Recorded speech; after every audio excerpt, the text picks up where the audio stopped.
Ya, assalamualaikum warahmatullahi wabarakatuh.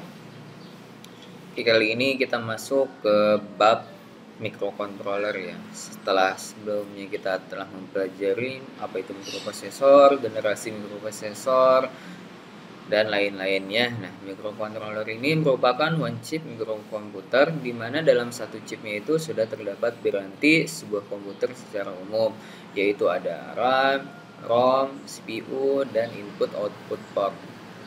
Nah, ini kembali review, microprosesor adalah piranti pemrosesan CPU yang merupakan tempat proses-proses sebuah komputer dijalankan. Nah, sebuah microprosesor ini memerlukan peribahasa lain seperti RAM, ROM, dan input-output untuk dapat melakukan tugas-tugasnya. Nah, microprosesor ini adalah otaknya ya.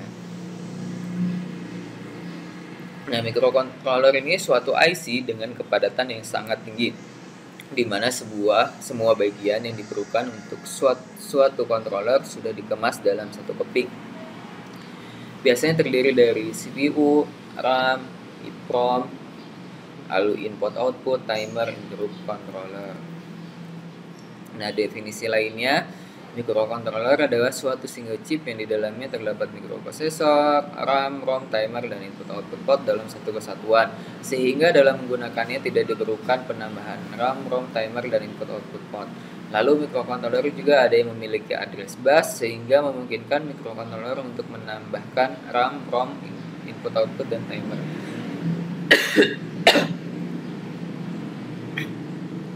Nah, ini perbandingan antara microcontroller dan microprosesor.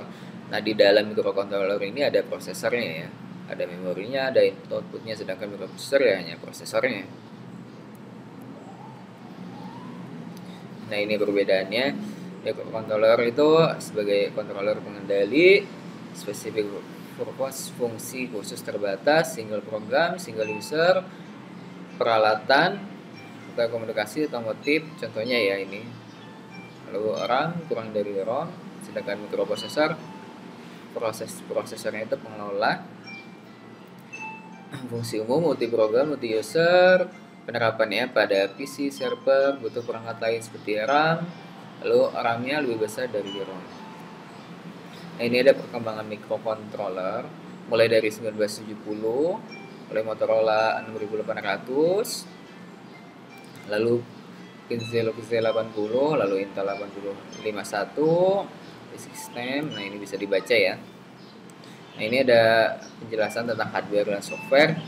Hardware adalah perangkat fisik yang nampak berupa sebuah chip yang langsung berhubungan dengan piranti fisik lain. Sedangkan software adalah perangkat lunak berupa software yang mampu menggerakkan perangkat fisik. Antara hardware dan software dalam microcontroller tidak bisa dipisahkan satu sama lainnya. Tanpa software, microcontroller hanyalah sebuah chip kosong yang tidak berarti apa-apa. Sedangkan tanpa hardware, microcontroller tidak bisa berjalan. Nah, ini ada bahan-bahan dari microcontroller: unit memori, CPU, bus, unit input output, pembangkit clock oscillator, unit timer, piranti tambahan, program. Nah, ini blok diagramnya.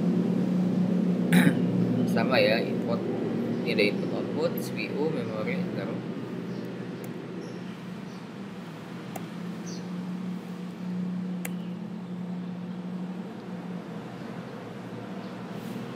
Nah, ini program microcontroller adalah piranti yang harus diprogram supaya dapat bekerja. Pemrograman microcontroller ditulis dalam berbagai bahasa. Program untuk microcontroller harus dikompilasi agar mendapat hasil file dieksekusi extension .hex. File kemudian didownload ke memori program dengan perantara sebuah programmer. Keuntungan piranti yang bisa diprogram antara lain biaya yang bisa ditekan, penghematan ruang, dan fleksibilitas tinggi. Dengan manipulasi software dapat meminimumkan penggunaan piranti fisik dan mengoptimalkan unjuk kerja sistem. Nah, memilih microcontroller, terdapat beberapa hal yang perlu dipertimbangkan dalam menentukan jenis mana yang akan dipergunakan dalam desain kita, yaitu sebagai berikut: ketersediaan dan harga dari suatu development tool, baik itu programmernya, emulator dan simulator, ketersediaan dokumentasi, lalu ketersediaan tempat bertanya, ketersediaan komponen OTP, must dan programmable. Nah, tugasnya di skip dulu. Nah, kita masuk ke sini.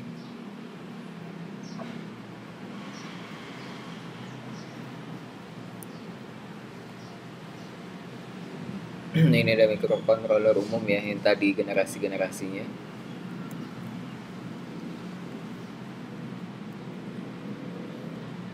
Nah, ini ada contohnya microcontroller Atmel. Contohnya tipenya itu, lalu PIC juga sama dan seterusnya. Nah, ini di sini ada contoh aplikasi microcontroller ini diterapkan pada robotika, home remote system, industrial control, kontrol alat over SMS, aplikasi hiburan seperti games, DVD player, antar muka PC.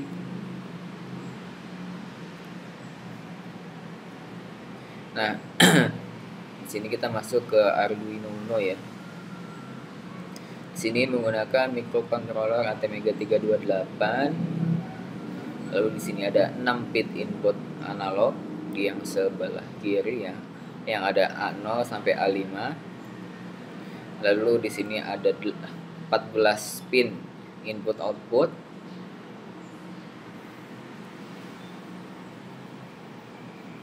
Ada di sini reset. Lalu ini LED ini. Nah, ini ada colokan USB untuk ke komputer. Bisa juga digunakan sebagai daya sekaligus untuk memasukkan program ya ke Arduino Uno-nya. Lalu di sini tegangan input DC 7 sampai 12 volt. Lalu di sini tegangan output DC 5 volt. Ini juga ada tegangan output 3,3 volt.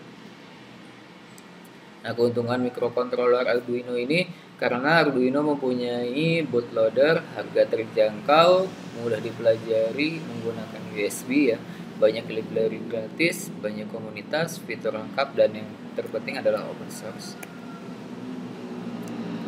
Nah, next meet kita akan membuat proyek sederhana dengan microcontroller. Nah, tapi sebelumnya kalian harus download dulu yang namanya Proteus ya, sebagai emulator untuk kita belajar pada microcontroller ini. Nah, lebih lengkapnya nanti saya submit pada Aidu ya. Oke. Terima kasih telah menyaksikan. Jangan lupa nanti kalian lihat tugasnya di Aidu. Kurang lebihnya mohon maaf. Wassalamualaikum warahmatullahi wabarakatuh.